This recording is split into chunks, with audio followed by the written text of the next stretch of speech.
선하신 목자 되신 주님을 찬양합니다.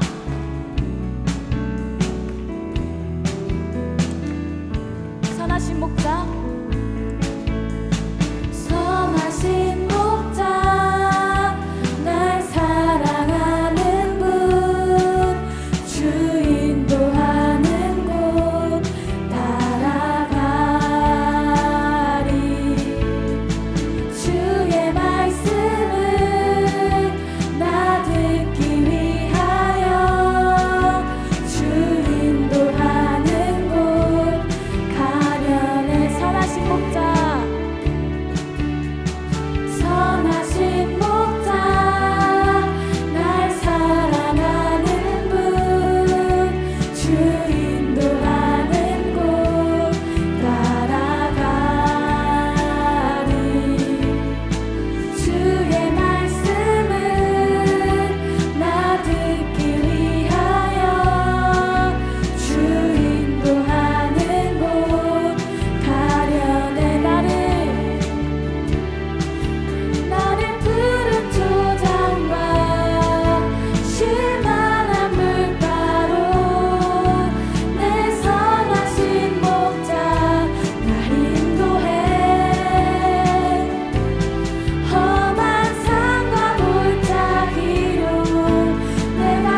말씀하신 대로 본이 되신 예수 얼마나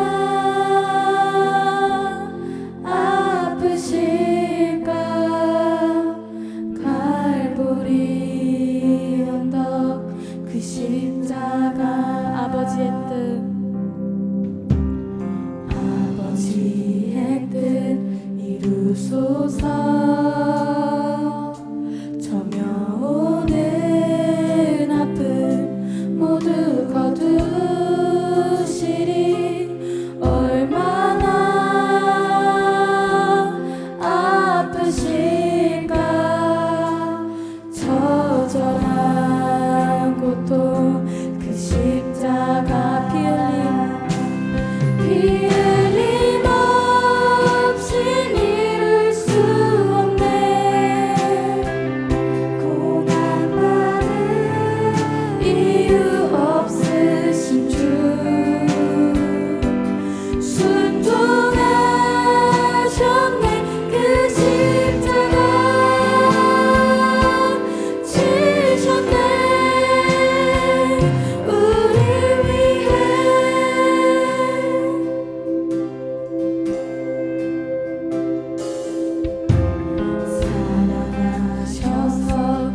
같이 여러분과 나눌 말씀은 마태복음 9장 35절에서 38절 말씀입니다. 마태복음 9장 35절에서 38절입니다.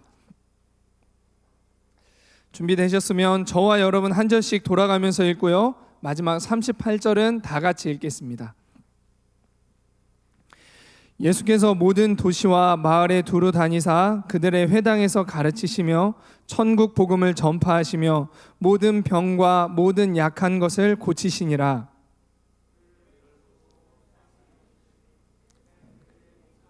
양과 같이 고생하며 기진함이라. 이에 제자들에게 이르시되 추수할 것은 많되 일꾼이 적으니 그러므로 추수하는 주인에게 청하여 추수할 일꾼들을 보내주소서 하라 하시니라. 아멘. 오늘 말씀의 제목은 영적 권위자가 되라로 정해봤습니다. 영적 권위자가 되라. 저와 여러분이 이 시대의 영적 권위자가 되기를 소망합니다. 5월은 어린이날, 어버이날, 스승의 날 등 우리 삶의 관계들을 위한 그런 중요한 날들이 많이 있죠. 이런 5월을 맞아서 5월에는 중요한 가치관에 대해서, 중요한 어떤 관계에 대한 그런 부분들에 대해서 여러분들과 말씀을 나누고자 합니다. 그래서 오늘은 영적 권위에 대해서 여러분들과 같이 나누고자 합니다. 권위, 이 권위는 하나님이 만드신 것입니다. 하나님이 권위를 만드셨고 하나님은 권위를 중요하게 생각하십니다. 그리고 이 권위를 통해서 하나님의 뜻들을 이루어 가세요. 하지만 요즘은 권위하면 여러분 뭐가 떠오르세요? 저는 권위하니까 저도 모르게 딱 들어오는 단어가 딱 하나 있더라고. 꼰대? 이러면 안 되는데? 이런 생각이 딱 들었어요. 우리는 요즘 권위라고 하면 이런 단어들이 막 생각이 나면서 반가워하지 않기도 해요. 요즘 시대를 여러 말로 표현할 수 있겠지만 한마디로 또 표현하자면 권위 해체의 시대다, 그렇게 얘기할 수 있어요. 우리가 잘 느끼지 못할 수도 있지만 많은 부분에서 이 권위 해체가 진행되고 있습니다. 학교에서 선생님의 권위가 무너져 가고 있고 가정에서도 이런 권위의 해체들이 일어나고 있어요.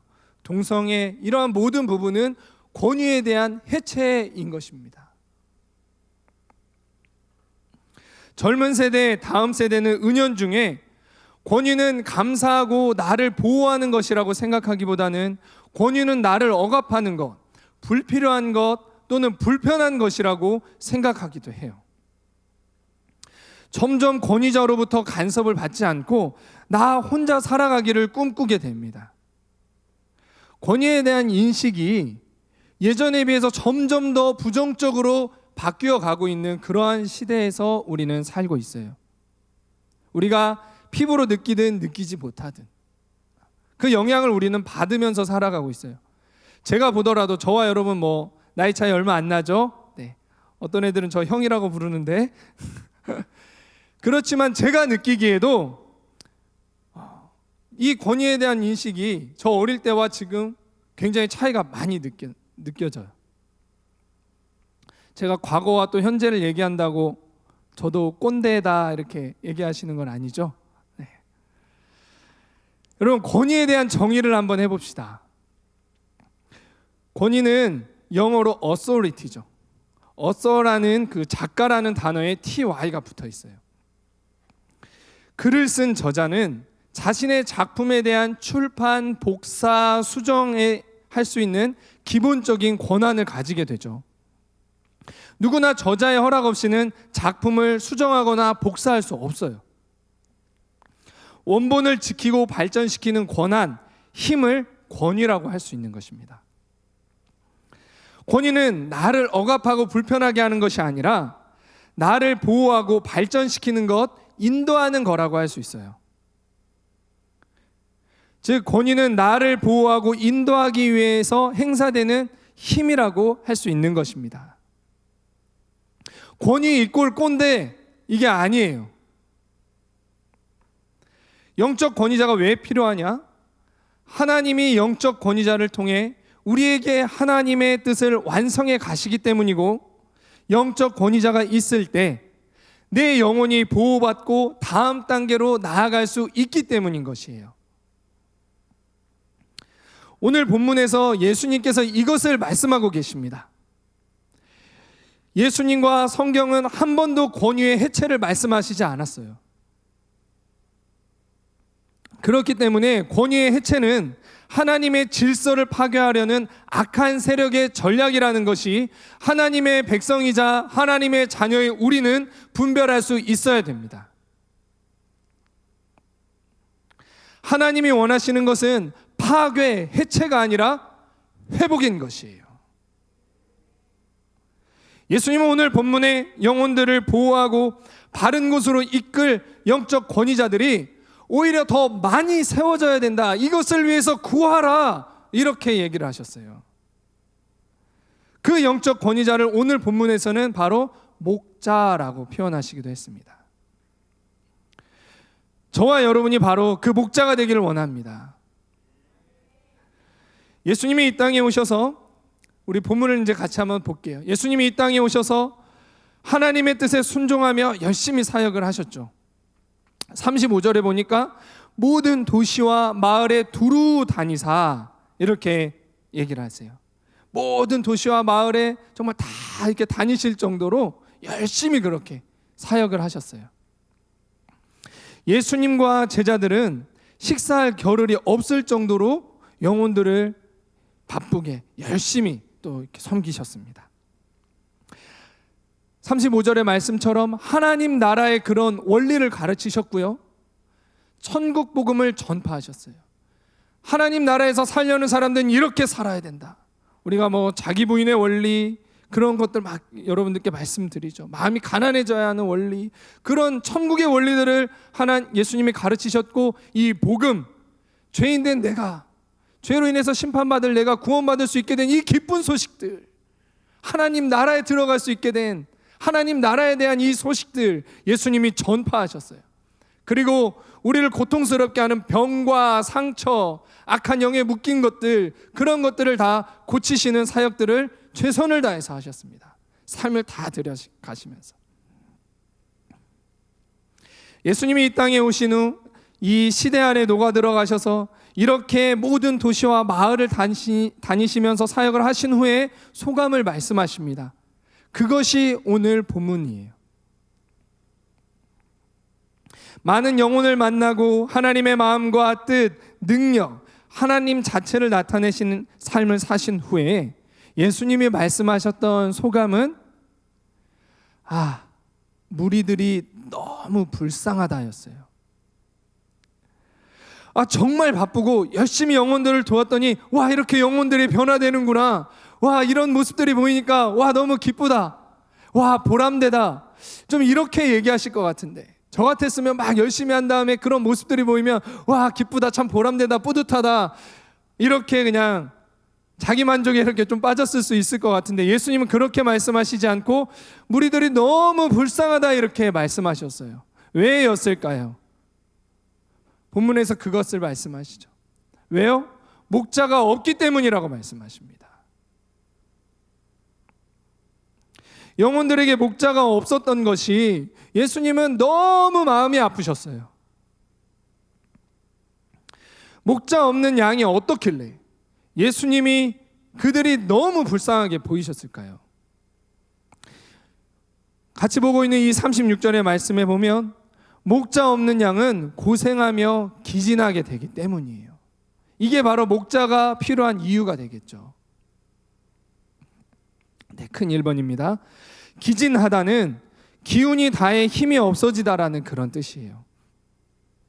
목자 없는 양은 고생은 고생대로 하고 힘을 다 소진해서 방황하다가 결국 죽게 되는 거예요. 이스라엘 사람들은 양의 속성을 잘 알고 있기 때문에 예수님의 이 비유를 들었을 때, 예수님이 목자 없는 양과 같다고 이렇게 얘기하셨을 때 그 의미를 깊이 이해할 수가 있었어요. 하지만 우리는 그 감이 이 사람들보다는 조금 떨어지는 것 같아요. 양이 어떤 속성을 가지고 있기 때문에 목자가 필요한지 이 양의 특성에 대해서 좀 살펴보겠습니다. 이 양의 특징이 우리와 많이 비슷해요. 그래서 성경은 우리를 양에 비유하고 있습니다. 네, 첫 번째로 양의 특징은 눈이 나쁘고요, 청각이 발달했어요. 양은 시력이 안 좋아요. 그래서 눈앞에 뭐가 보이고 그게 눈앞에서 이렇게 움직이면 그걸 쫓아다녀요. 그걸 졸졸 따라다녀요. 양을 치는 개들이 옆에서 뛰면은요, 그게 또 목자인 줄 알고 쫓아간다고 해요. 그러니까 양치기 개 뭐 이런 거가 가능한 거죠. 그걸 훈련할 수 있어요. 이러한 양떼의 형편없는 분별력을 야생 개들, 야생 맹수들이 잘 알고 있어서 예전부터 야생 개들은 이 양떼들을 교묘하게 유도해서 골짜기로 몰아넣은 뒤에 잡아먹곤 했다고 합니다. 반면에 청각은 발달해서 이 양들은 대신에 목자의 음성을 분별해서 목자를 따라가요. 참, 우리도 형편없는 분별력을 가지고 있죠. 유튜브 조금 보고 무슨 얘기 조금 듣고 이러면 목자인 줄 알고 그걸 졸졸졸졸 따라가요. 잘 속아서 영적으로 잡아먹히죠. 이렇게 눈이 나빠 분별력이 없는 양이 잡아먹히지 않으려면 어떻게 해야 될까? 잘 들어야 되는 거겠죠. 목자의 음성을 잘 들어야 해요. 양은 눈이 나쁜데 잘 듣지도 못한다? 이거는 엄청 위험한 일이고 엄청 안타까운 일인 거죠. 양의 특징이 두 번째 볼게요. 양의 특징이 또 어떻길래 목자가 필요한 걸까? 양은 또 잘 넘어져요. 양의 다리는 단단하고 강하지 않아서 재빠르지 못합니다. 그래서 넘어질 때가 많고요, 뛰는 속도까지 느려서 맹수가 가까이 오면 잡아먹히는 경우가 다반사입니다. 양은 일단 넘어지면 어떻게 되느냐? 그냥 말 그대로 이렇게 벌러덩 넘어집니다. 다른 동물들은 넘어지면 이렇게 팩 이렇게 있다가 이렇게 해가지고 일어나잖아요. 양은 벌러덩 넘어져요. 이렇게 네이버 검색창에 뒤집힌 양 한번 쳐보세요. 이렇게 하늘 보고 이렇게 있어요. 동영상도 제가 봤는데 못 일어나요. 막 발버둥 칩니다. 일어나지 못해요. 그렇게 뒤집힌 양은 스스로는 일어나지 못해요. 그래서 목자가 와서 일으켜 세워줄 때까지 그 상태 그대로 발버둥 칩니다. 필립 켈러라는 분이 쓴 이 베스트셀러였던 양과 목자라는 책에 이 양의 특징에 대해서 잘 설명하고 있어요.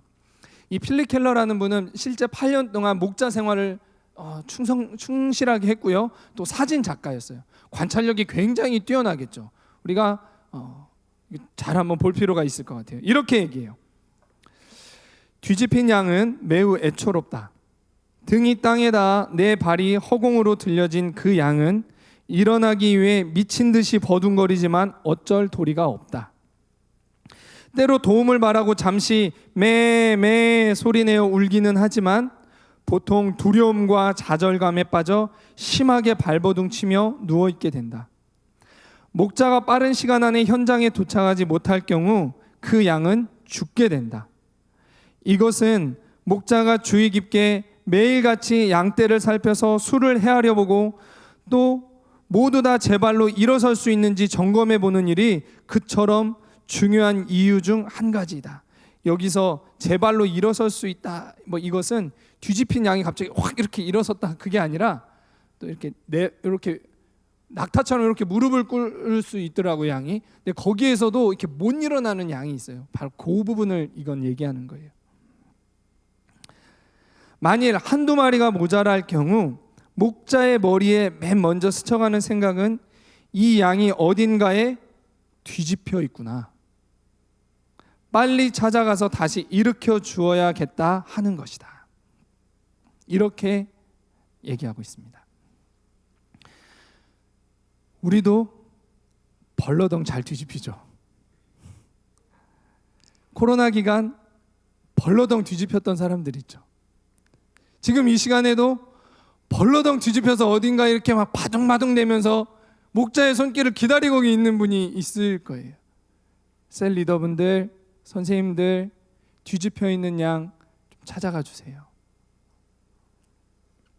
이렇게 뒤집혀서 버둥거리는 양이 일어나지 못하면 어떻게 되느냐? 양은 배에 가스가 차서 죽게 된다고 합니다. 또 목자가 바로 일으켜주지 않으면 독수리나 맹수에 잡아먹히게 돼요. 독수리나 맹수들은 바로 이렇게 뒤집혀진 양을 노리는 거예요. 손쉽게 사냥할 수 있으니까. 그래서 특별히 자주 넘어지고 일어나지 못하는 양은 항상 목자의 관심 대상입니다. 목자는 노심초사예요. 그 양이 보이지 않으면 어디 가서 또 뒤집혀 있을까? 뒤집혀져서 배에 가스가 차서 죽어가는 건 아닐까? 맹수의 공격을 당하는 건 아닐까? 항상 이렇게 목자는 마음을 쓰게 되는 것입니다. 그 양이. 세 번째, 양은 중심을 금방 못 잡아요. 뒤집혔던 양을 제대로 이렇게 딱 이렇게 세워줘도 금방 중심을 잡지 못하기 때문에 일으켜 세워준 후에 목자는 양이 똑바로 걷도록 몇 초간 가만히 붙잡아줘야 돼요. 이렇게 세워졌다 이렇게 다가 아니라 오랫동안 뒤집혀졌던 이 양은 혈액순환이 안 되기 때문에 갈 수 있도록 또 잡아줘야 된대. 필립 켈러는 이렇게 얘기합니다. 만일 양이 오랫동안 뒤집힌 채 있을 경우에는 양의 몸통을 들어서 일으켜 세워 주어야만 했다. 그때는 양 위에 두 다리를 벌리고 서서 이렇게 서서 양을 일으켜 세운 후 사지를 마사지하여 혈액순환이 회복되도록 해주어야 했다. 예, 양도 마사지를 받습니다. 참 호화스러운 것 같아요. 네. 이 일은 상당 시간을 요했다. 양은 일으켜 세운 후에도 자주 넘어지고 비틀거리다 이내 또 힘없이 주저앉아 버리고 만다. 뒤집힌 양을 세우면 끝이 아니라는 거예요. 넘어졌던 양은 마사지까지 해줘야 한대요. 왜냐하면 또 넘어지니까. 뒤집혔던 양이 또 뒤집히니까. 하지만 뒤집혔던 양을 주무르고 보살피면은 점점 균형을 잡아가기 시작한다고 해요. 그래서 마침내는 제대로 서서 양 무리에게로, 양떼에게로 이전에 있었던 양들 사이로 뛰어서 간다고 합니다.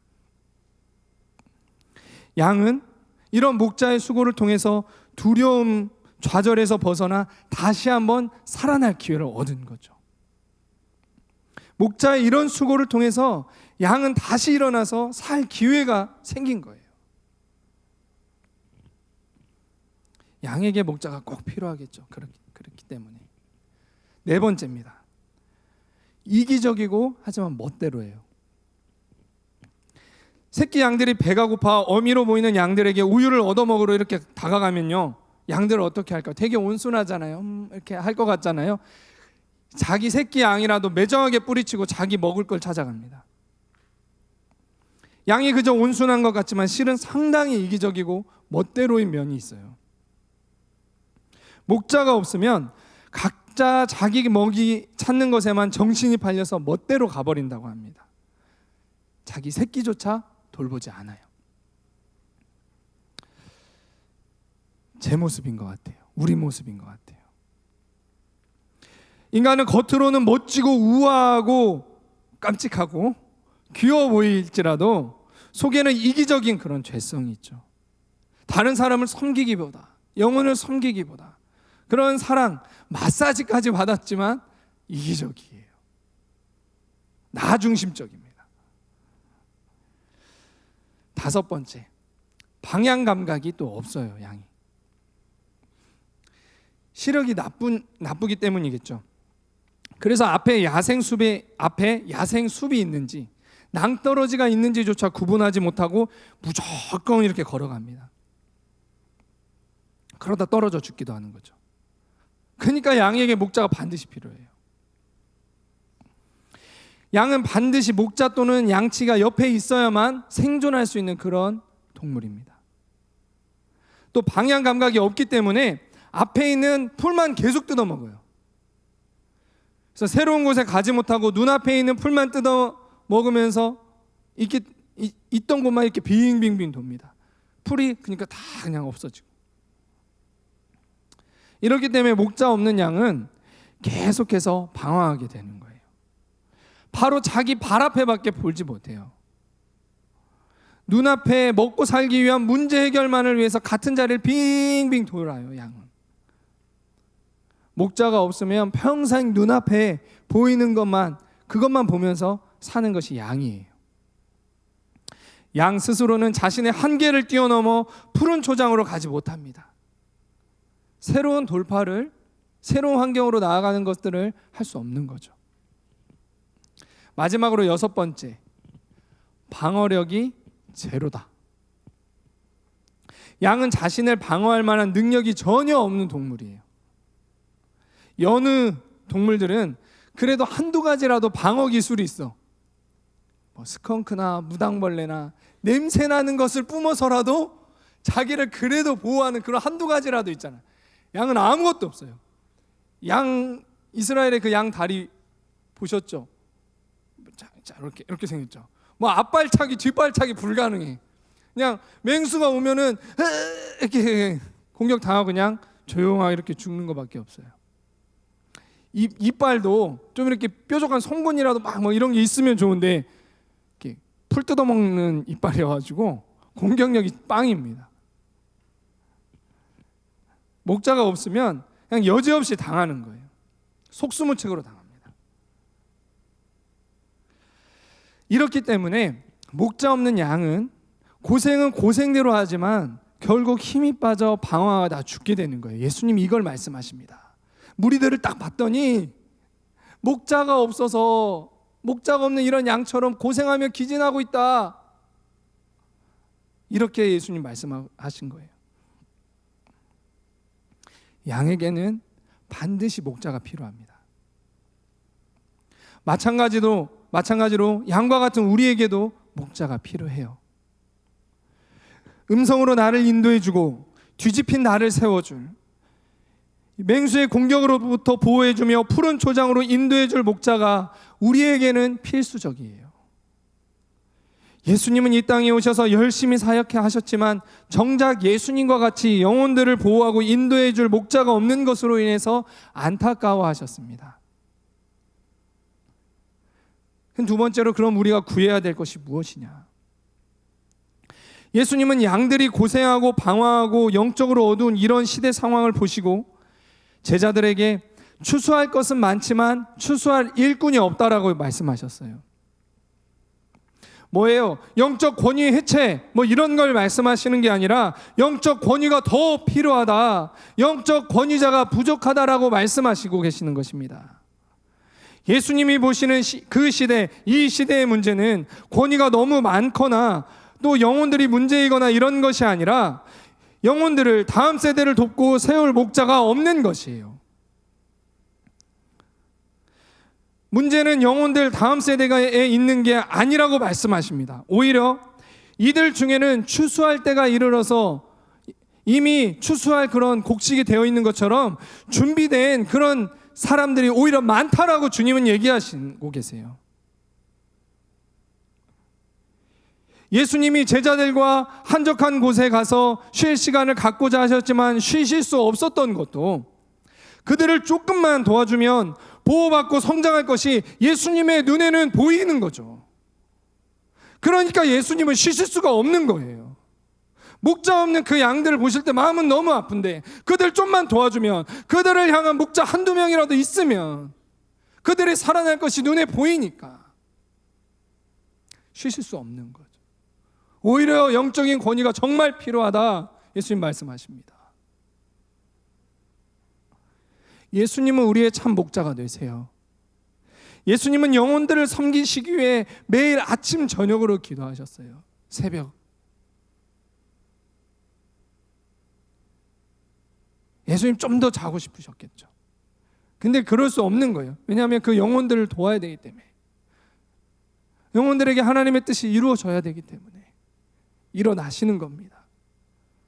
그냥 집에 가서도 다 내팽겨쳐버리고 벌러덩 누워가지고 몰라, 이렇게 예수님 하실 수 없었어요. 왜? 영혼들이 있기 때문에. 또 예수님은 성령의 음성에 순종하셔서 사막길을 걸어 한 영혼을 만나셨고요. 종교 지도자들에 의해 죽음의 위협이 있어도 그 상황을 피하지 않고 한 영혼을 지키고 살리셨습니다. 나 몰라라 하지 않으셨어요. 그리고 마지막에는 이 내 영혼을 살리기 위해 나를 멸망으로 이끌어가는 죄에 대한 심판을 죽음으로 감당하시고 나를 죄의 심판에서 자유하게 하셨습니다. 이것이 선한 목자 되신 예수님의 삶이었고요, 예수님의 사랑이에요. 그러나 오늘 본문에서 예수님은 시대를 바라보시면서 목자가 없다, 이런 목자가 없다, 조금만이라도 예수님의 마음을 가지고 나의 마음을 가지고 나의 손과 발이 되어줄 사람이 있으면 하나님이 사랑하시는 영혼들이 보호 속에 기진하지 않고 축복된 삶을 살아갈 수 있을 텐데 안타까워하시는 것입니다. 하나님이 기뻐하시는 뜻은 하나님이 창조하시고 사랑하시는 한 영혼이 죄와 상처의 결박이 끊어져 하나님 아버지 안에서 자유하게 되는 거예요. 이것을 알기에 예수님은 영혼들을 바라볼 때 마음이 아팠던 것입니다. 이런 예수님의 마음을 저희도 갖기를 원합니다. 그래서 자신의 삶을 목자로 더 들이실 수밖에 없었던 거예요. 우리의 선한 목자 되신 예수님을 찬양합니다. 추수할 일꾼이 부족하다고 말씀하셨는데, 추수할 일꾼은 단순히 전도를 하는 사람, 전도할 사람, 이것만 말하는 것에 국한되지 않습니다. 예수님의 이 본문 말씀을 쭉 보세요. 뭐를 말씀하세요? 목자를 얘기하시다가 오늘 본문 37절일 거예요. 37, 38절에 보면은 바로 주인에게 청해서 추수할 일꾼을 보내달라 이렇게 말씀하십니다.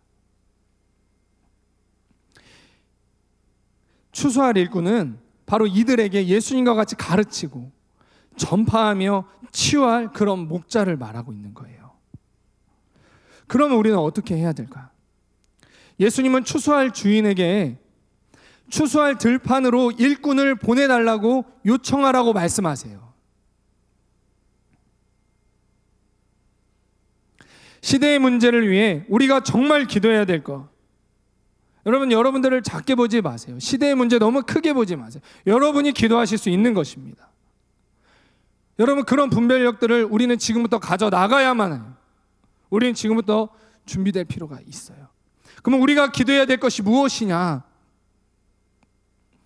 추수할 들판에 추수할 일꾼을 보내주소서, 주님 목자를 세워주소서, 이거예요. 우리 중등부에, 우리 고등부에 주님 목자를 보내주시고 목자를 세워주소서, 이게 우리의 기도 제목이 돼야 되는 것이에요. 이 나라, 이 시대에 목자가 세워지게 하소서, 이것이 우리의 기도의 제목이 돼야 하는 것이에요. 이것이 예수님의 마음입니다. 예수님이 공동체, 무리 보실 때 마음이 어떠셨을까요? 와, 목자가 있으면 이들이 하나님 나라의 그 복된 원리들을 알고 기쁜 소식을 경험하며 그 고통 가운데서 치유되어지고 그 비전을 향해, 사명을 향해 앞으로 나아갈 수 있을 텐데 죄에 눌려서 그렇게 살아가고 있구나. 목자가 없어서 자기가 어떤 상태인지 보지 못하는구나. 목자가 있었으면, 이게 예수님의 마음이에요. 그리고 또 우리가 구해야 될 것은, 그렇다면 주님, 제가 목자를 경험하고 목자가 되게 해주세요, 이것입니다.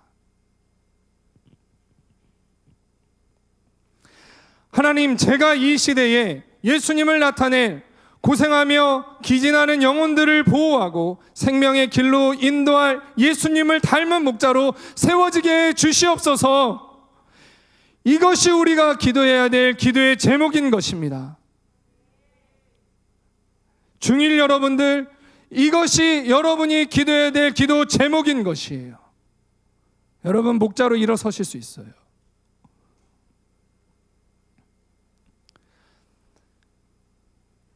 그럼 마지막으로 이 목자를 그럼 우리가 먼저 경험하는 것이 필요한데 어떻게 경험할 수 있을까? 이거에 대해서만 좀 나누기 원해요. 여러분, 목자를 먼저 경험하고 우리가 목자로 일어서야 되는데 그럼 목자를 어떻게 경험할까? 그것을 여러 가지로 나눌 수 있지만 지금은 그거에 대한 말씀이 아니기 때문에 먼저 여러분 세우신 영적 권위자의 그 권위의 마음을 여시기 바랍니다. 카톡 일십하고 문자나 카톡 일주일 뒤에 못 본 것처럼 있다가 이렇게 다 띡 남기고 그러지 말고 좀 마음을 이렇게 좀 열어보고 나에게 이렇게 다가오는 그 목자의 손길에 그냥 마음을 좀 열어봐요. 먼저 그거부터 여러분 하십시오. 그래서 이렇게 마음을 열면서 떡볶이 먹고 아이스크림 먹고 선생님이 월급 받아서 크게 한턱 쏜다면 치킨 먹으면서 함께하면서 얘기하면서 질문할 거 질문하면서 그 목자의 삶을 보고 배우시기 바랍니다. 목자를 경험하시기를 바라요.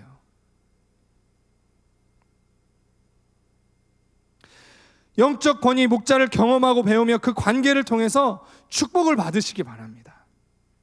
말씀 한 구절만 보겠습니다. 히브리서 13장 17절 말씀이에요. 다 같이 한 목소리로 읽어보겠습니다. 시작.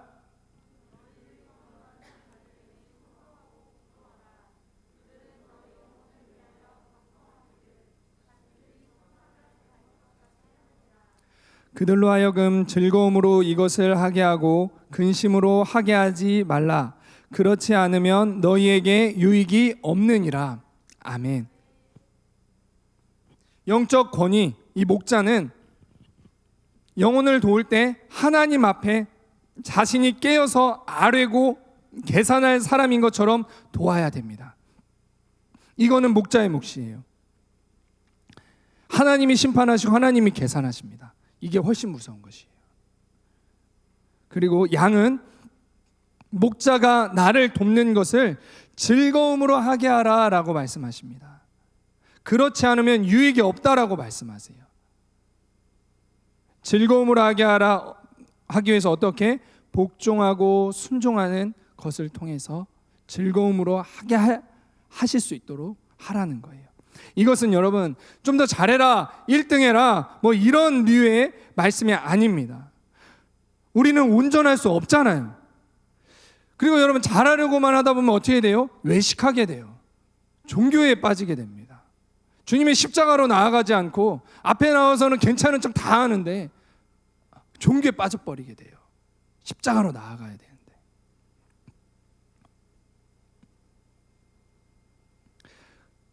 뭘 말씀하시는 거예요? 순종하고 복종하려는 가운데 인격이 변화되고 훈련되라라고 말씀하시는 겁니다. 순종하고 복종하려는 그 마음을 예수님이 보시는 거예요. 순종하려고 했는데 안 돼서 낙심돼서 좌절돼서 정말 엎드려 있는 그 마음, 하지만 그래서 예수님이 필요하다라고 주님 앞에 나아가는 그 마음, 그것을 주님이 보시는 거예요. 외식하고 포장해서 복종하는 것처럼 순종해 보이는 것처럼 그 모양을 흉내내라 이렇게 얘기하시는 게 아닙니다.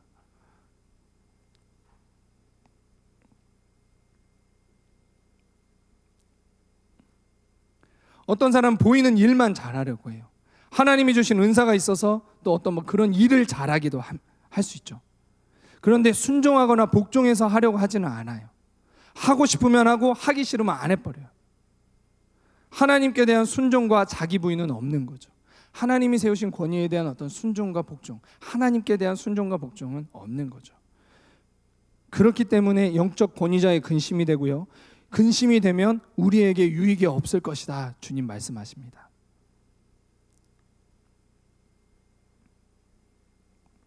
영적 권위를 경험하기 위해서 먼저 마음을 여시고 순종함으로 영적 권위자가 나를 즐거움으로 도울 수 있는 관계를 맺어가시기를 바랍니다.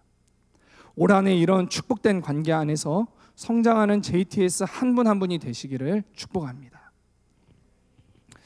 마지막 결론입니다. 모든 양들에게는 영적 권위자, 목자가 더 필요해요. 권위의 해체를 얘기하는 이 시대에 예수님은 참된 영적인 권위, 그 목자가 필요하고 이 목자가 더 잘 세워져야 한다라고 말씀하세요. 제게도 목자가 있었고요. 지금도 목자가 있습니다. 저를 수련회에 데려가기 위해서 수일간 금식하며 기도해 준 목자가 있었고요. 갈 곳 없는, 진짜 잘 곳 없는 나를 데리고 같이 살아준 목자가 있었어요. 목자의 자녀가 유산됐지만 저와 함께 교제 모임을 가준 그런 목자가 있었고요. 제가 가정 문제 때문에 두려워하고 있을 때에 새벽 2시가 넘었지만 전화를 할 수 있었던 그런 목자가 제게 있었습니다. 그 목자들이 없었다라고 한다면 저는 뒤집혀져서 못 일어났거나 맹수의 공격을 받아 예수님 안에, 지금 예수님 안에 있지 못했을 거예요. 그 목자들에게는 또한 그분들을 사랑했던 목자가 있었고요. 목자들의 롤모델이시며 진정한 선한 목자 되시는 분, 예수님이 있었어요. 예수님은 이 땅에 양을 위해 임마누엘 하셨고요. 보호하셨고 목숨을 내어 주셨어요. 이 시대는 권위의 해체를 말하지만 양들에게 영적 권위는 생명줄과 같은 것입니다. 그래서 선한 목자 되신 예수님은 목자 없는 양들을 볼 때, 목자 없는 시대를 볼 때 마음 아파하시는 거예요.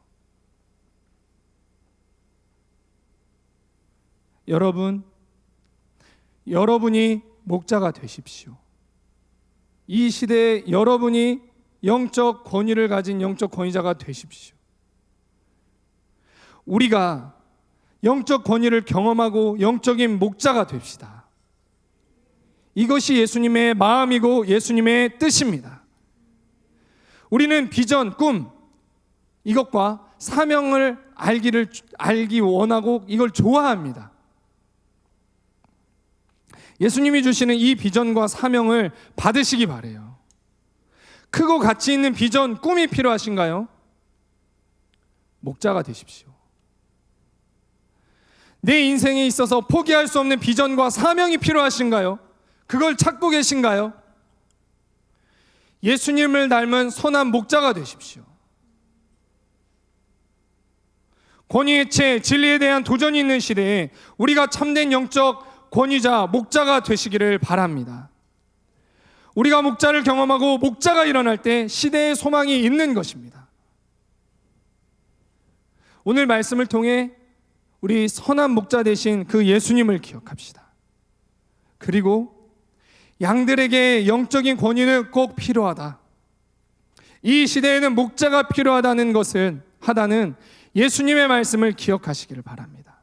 그리고 한 주간 그 선한 목자 되신 예수님 앞에 나아가시기를 바랍니다.